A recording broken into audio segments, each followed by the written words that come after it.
everybody. Welcome to Music School with Mazz. I'm Mark Mazzatenta. Thank you for joining me. I thought I would start doing a little series of videos just talking about some of the musical topics that I've taught through the 30 plus years of being in academia and share those with you. I'm not selling anything. This is just free information, maybe for music students that are looking up something, or anybody who's interested in how music works and topics associated with music appreciation, jazz, music fundamentals, right? Theory. And so there's a million things we can talk about. And if you have an idea for me, leave it in the comments. That would be great. You can donate to my channel in general. You can see the link to PayPal in the description as well. And since I'm a guitar player, I might use my guitar to demonstrate some of these things that I talk about. So I think the first topic to start off this series would be just the elements of music. The elements of music existing in all genres pretty much, so that's a good starting point. We're just talking about the building blocks of music, and there's 7 of them. So I'll list what the 7 are, and then I'll talk about each one of them and maybe demonstrate if I need to. And I'm drinking coffee from my Morehead City, North Carolina coffee mug. Mocha. That's one of my favorite places to visit. I live in North Carolina, and you can't really beat mountains on one side, beach on the other side. It's fantastic. All right, so the 7 elements. Let's start with melody, and then rhythm, harmony, texture, timbre, dynamics, and form. That's 7. So let's start with melody. All right, most music has a melody to it, and I guess the dictionary definition would be a single line of notes heard in succession as a coherent unit. Okay, so what does that mean? It just means that it's the tune that you come away remembering. Or if you're walking down the sidewalk and you're humming something, or if you're in church and you're singing Amazing Grace, or if you're in the shower and you're humming something, okay, that's the melody. Maybe think of Happy Birthday when you're at a party. Okay. Everyone knows how to sing that. So that is the melody part. Now, melodies are divided into phrases. Just like if you were writing a paragraph, you would hopefully organize it into sentences, right, that have an arrival point. Same thing with melodies. They kind of come in waves of where you have it stated, and then it comes to some kind of pause or an arrival point. And then what do you get after that? Maybe you get repetition or contrast. They also have shape. Okay, so melodies can have a just a conjunct motion. So conjunct is the fancy word for stepwise. And those would be pretty easy to sing. If you had a disjunct melody, right? Disjunct means jumpy and jagged, you know, has leaps in it. Think about maybe the Star-Spangled Banner.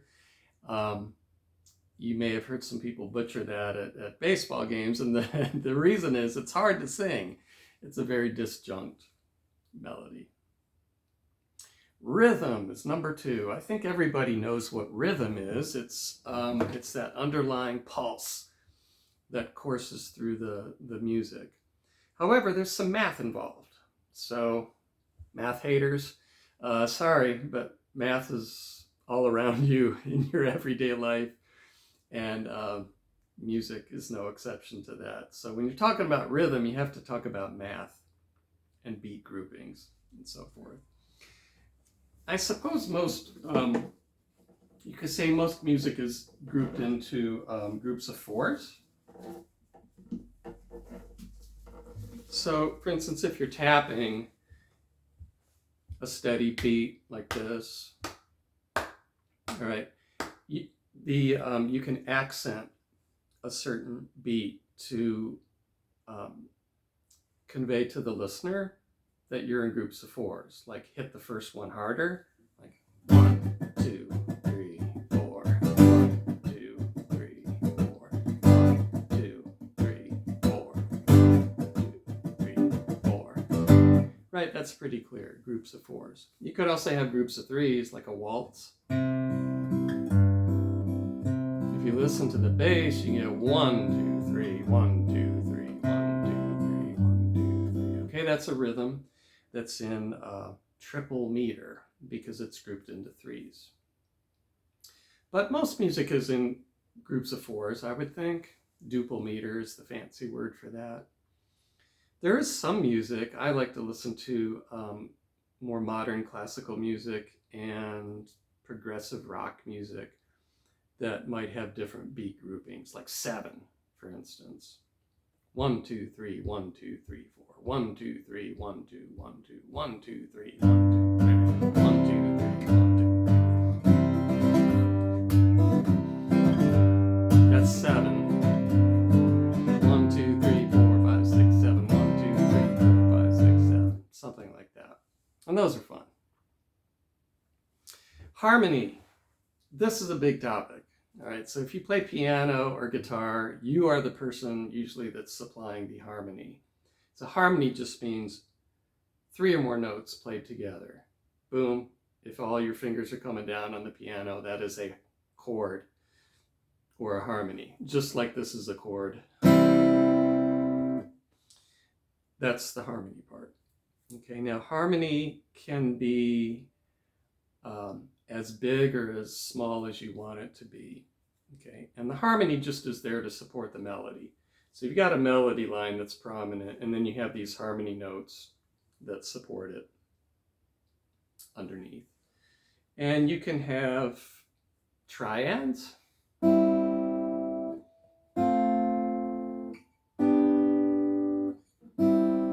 Okay, that's harmony. Those are 3 different chords. C, F, G, C. And you're hearing 3 notes together. However, you can add to that depending on what kind of music you want to be hearing. So you can have that. Those are 6 notes. You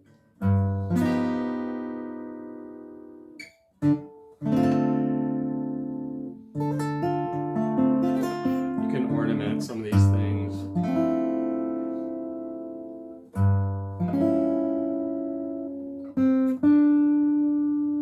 Crazy sometimes, have some pretty dissonant harmonies as well. So that's really, really fun because you can make it as thick or as thin as possible. And speaking of that, texture is the 4th element of music. So texture refers to how thick or thin the music is that you're listening to. So you think about layers. Right? If you have a monophonic texture, mono means 1. So that just means that you just have a single line.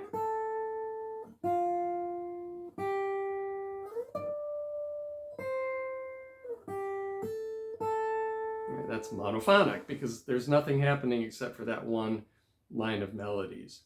So you might think about chant music, for instance. Homophonic refers to, let me get an example here. Homophonic is just where you have a melody and you have accompaniment with it. You have harmony underneath it. So this little waltz by Soar demonstrates that.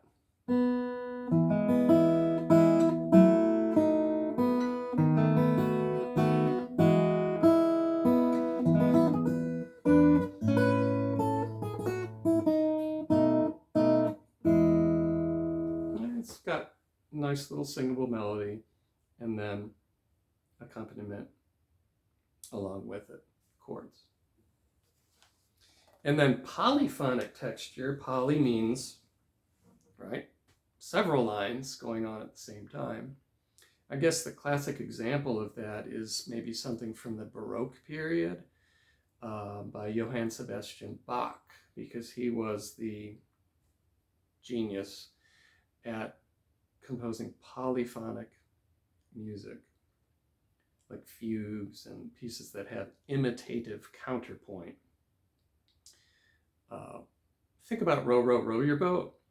That's one of these imitative kind of things where a melody starts and then later on you might have that same melody overlapping starting later, and then you might have a third part that comes in a little bit later. So they're staggered like that, and very difficult to compose something like that and have it make sense, but Bach was the master of that. So here's a two-part polyphonic texture. This is a little minuet by Bach.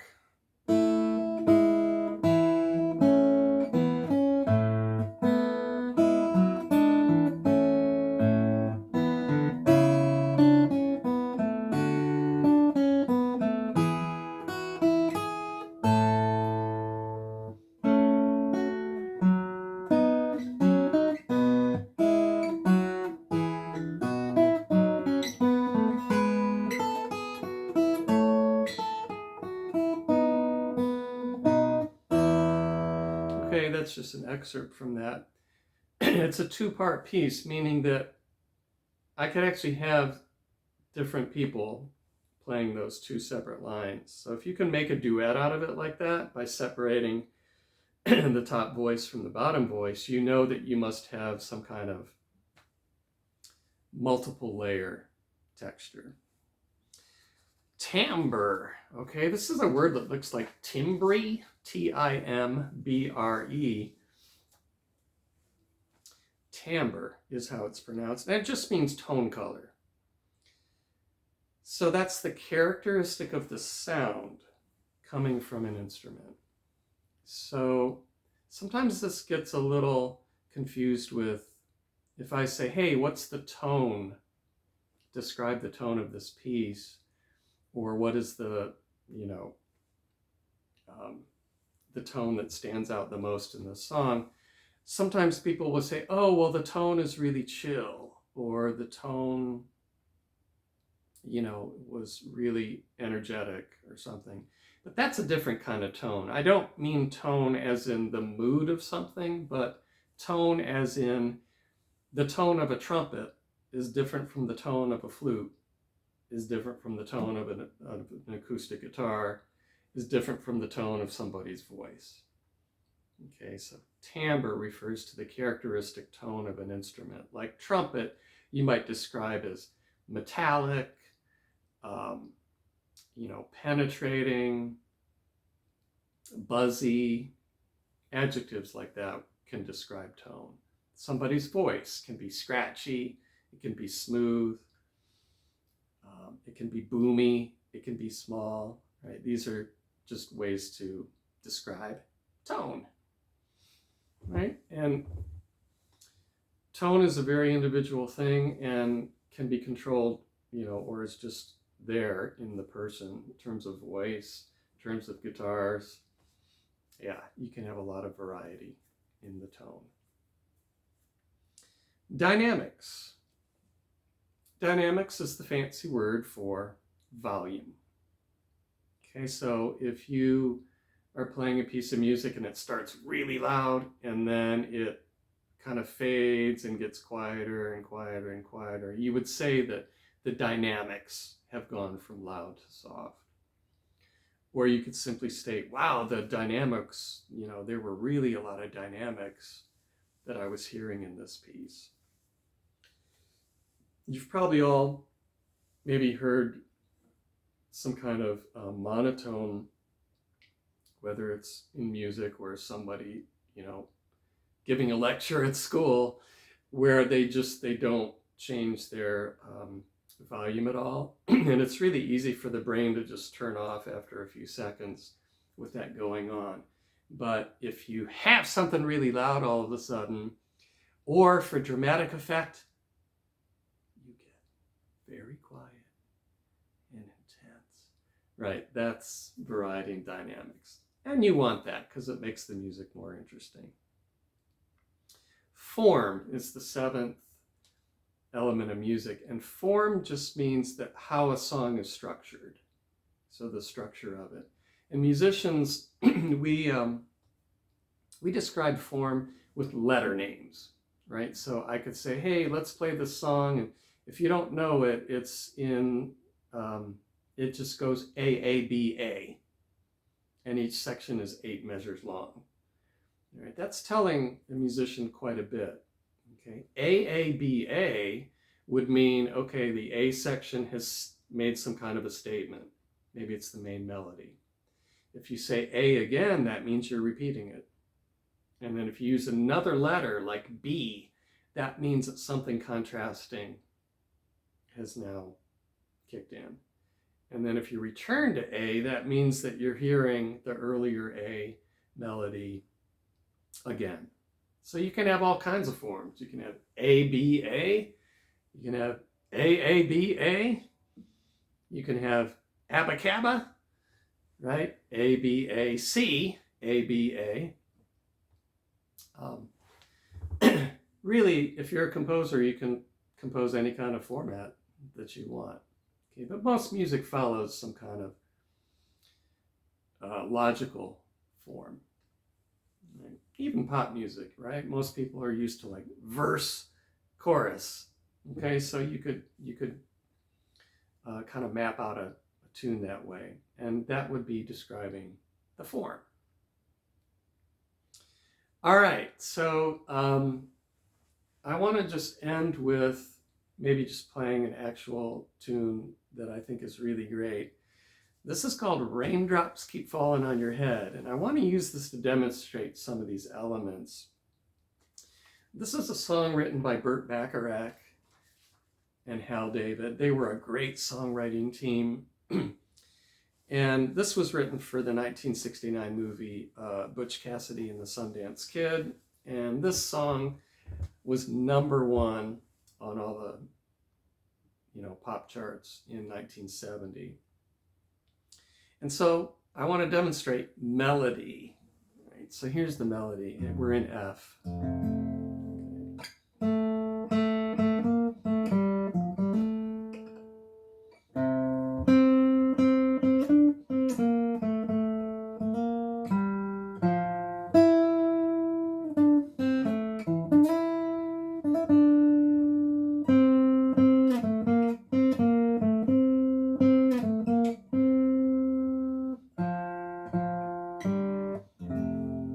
Okay, that's the beginning section of the tune.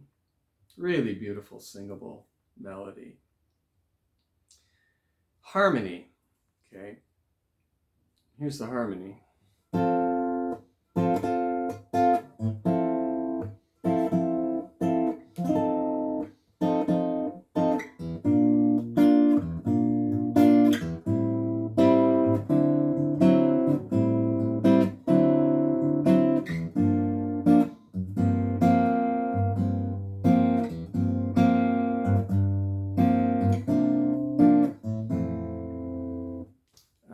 Could you tell what rhythm we were in?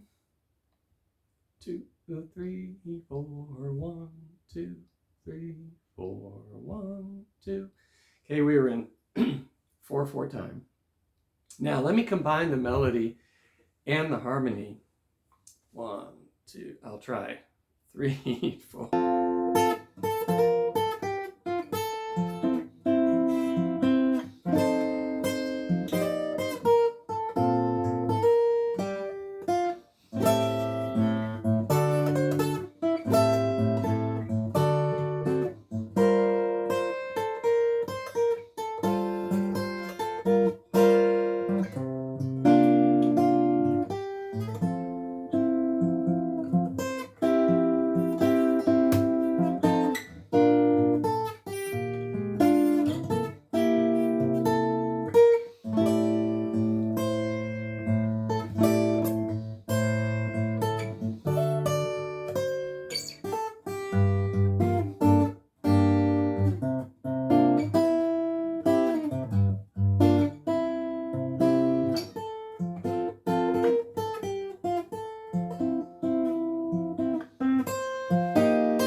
All right.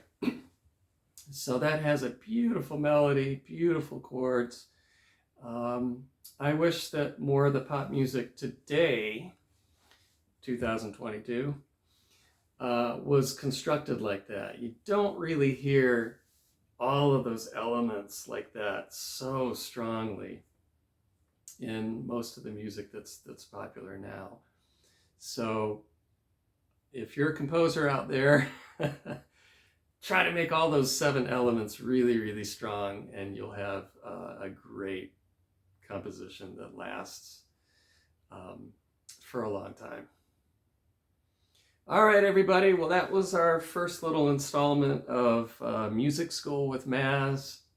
I hope you enjoyed that and learned a little bit from it. Who knows what topic I'll do next, but there's a lot to choose from. So stick with me here. Hope to see you next time. Thanks for joining me.